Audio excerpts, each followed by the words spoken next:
Salam sejahtera tuan-tuan dan puan-puan yang dihormati sekalian. Bersatu, main bola, tak lihat tiang gol. Memang lucu sikit lah. Tapi kadang-kadang ini berlaku dalam politik. Nak cuba kenakan orang tapi terjaring gol sendiri. Kesian jugalah, kadang-kadang memang terjadi. Janganlah sampai nak kenakan orang, kena muka sendiri. Bersatu hari ini sedang diuji dengan kebersatuannya sendiri. Ujian ini harus mengambil ikhtibar daripada perang politik dalam PKR yang berantakan sehingga 2 menteri berundur. Bagaimana ini menampakkan satu kegagalan yang agak teruk kepada bersatu. Okey, tapi sebelum kita teruskan, saya ingin kongsikan satu produk daripada Transfer Factor, daripada For Life Research. Transfer Factor. Okey, ini adalah produk saintis. Dia sudah terbukti secara saintis dengan laporan saintis daripada yang ni Woodland Health Report. Dia disebut sebagai miracle molecule. Okey. Dia boleh meningkatkan imun badan sehingga 437% imun badan. Yang ini bukan testimoni. Orang saintis, doktor-doktor tidak minat dengan testimoni, tapi minat hanya dengan bukti saintis. Ini ada buktinya. Kedua, bukti seterusnya ada termasuk di dalam Physician Desk Reference. Ini doktor-doktor mengakui. Ini buku ini adalah buku kamus doktor-doktor. Sebelum bagi apa-apa produk dekat seorang sakit, ini rujukan mereka. Transfer Factor memang sudah masuk dalam ni. Seterusnya, bukti saintis yang ketiga, ini ada clinical abstract. Tengok berapa banyak kajian saintis dia. Ini bukan sedikit. Ini kajian saintis yang sungguh-sungguh. Okey. Kajian daripada Amerika, daripada Jepun, Meksiko, daripada macam-macam lagi lah. Okey, macam-macam negara yang buat kajian.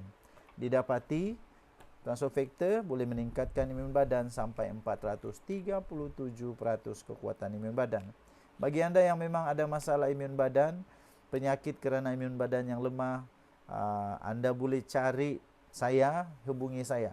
Bagi anda yang memang ada masalah sudah kencing manis, darah tinggi, 3 serangkai, gout, kanser, autoimun, lupus, badan lemah, dan macam-macam, batin lemah, bolehlah kita usahakan dengan memakan transfer factor. Okey, baik, kita teruskan. Dalam isu bersatu, jangan lupa nasihat Melayu.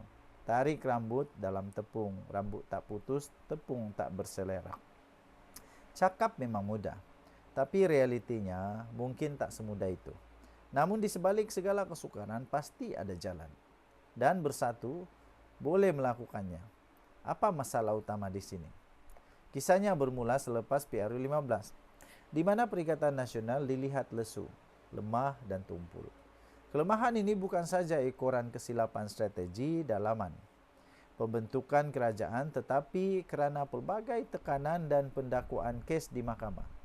Dalam Perikatan Nasional, suka atau tidak, tiang serinya adalah bersatu.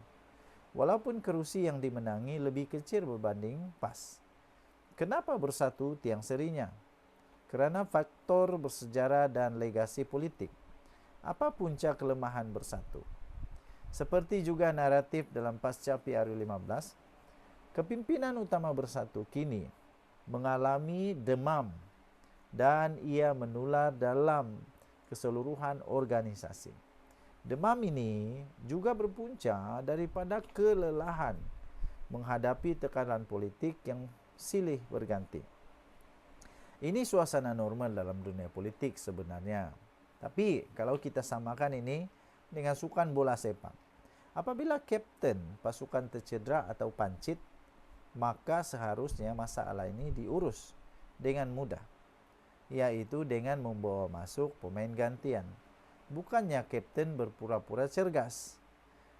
Penukaran pemain ini penting untuk memastikan pasukan terus mampu bersaing, melawan, membentes, menggelecek, menendang, mengumpan bola, bertahan dan menyerang.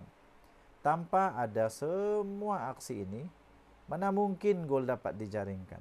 Dalam bola sepak, kelebihan gol adalah pemenangan. Oleh itu keputusannya sudah ada, tapi ia tidak dilakukan. Apakah Bersatu mau menunggu waktu kecederaan untuk membawa masuk super sub? Jika itu strateginya, apakah cukup masa? Cukup masakah Bersatu bagi pemain gantian itu melaksanakan tugasnya? Atau pemain gantian itu pula sekadar dijadikan kambing hitam apabila pasukan tewas? Winston Churchill terkenal kerana kemampuannya mengurus dan memimpin negara ketika Perang Dunia Kedua. Tetapi Churchill dilihat tidak mampu memimpin negara ketika perang ekonomi hingga dia tewas dalam pilihan raya. Begitulah sejarah memberitahu kita tentang peranan seseorang pemimpin dalam satu-satu keadaan. Begitu juga dengan Muhyiddin Yassin, yang secara kebetulan menjadi Perdana Menteri ketika gawat COVID-19. Ketika itu dia dilihat berjaya mengurus keadaan dengan baik. Namun itu ketika dia berkuasa sebagai Perdana Menteri, bukan sebagai pembangkang. Keadaannya berbeza pada hari ini. Kini tuan-tuan dan puan-puan, apabila tidak lagi berkuasa, Muhyiddin nampaknya dilihat tidak mampu menjadi pemimpin pembangkang yang jitu dan garang. Sebaliknya, dia dilihat terus bernostalgia seolah-olah masih menjadi Perdana Menteri. Rakyat hari ini memerlukan ketua pembangkang yang berani, bukan pemimpin yang dilayan seperti Perdana Menteri. Inilah punca masalah hingga menjadikan PN lemah. Kekuatan atau kelebihan rakan komponen pas tidak ada gunanya ketika ini kerana nahkoda kapal tidak berfungsi sebagai nahkoda. Apabila keseluruhan Perikatan Nasional lemah, mereka juga dilihat tidak mampu mengurus suara daripada rakan pembangkang yang berada di luar PN. Hingga kini Muhyiddin Yassin dilihat tidak mampu menyatukan suara-suara NGO dan parti-parti politik lain yang berada di luar PN. Kekuatan pembangkang tidak diurus dengan betul. Sebaliknya, kerja-kerja penyatuan ini dibuat oleh Dr. Mahathir Mohamad yang lebih lanjut usianya. Realiti ini amat menyedihkan buat semua kumpulan pembangkang. Ia cukup pahit untuk ditelan, tapi itulah hakikatnya. Apakah ada jalan keluar untuk pembangkang, untuk Bersatu dan PN? Jalan keluar itu ada, namun yang paling sukar ialah untuk memilih atau membuat keputusan. Dan setiap keputusan yang dibuat oleh kepimpinan Bersatu akan memberi kesan kepada seluruhan pembangkang dan negara. Negara memerlukan kesatuan, pembangkang dan pembangkang memerlukan kapten yang berani. Itu saja.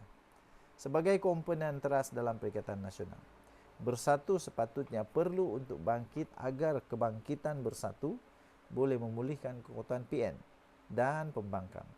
Jika tidak, pasukan ini akan bermain bola tanpa mampu melihat di mana tiang golnya. Oke.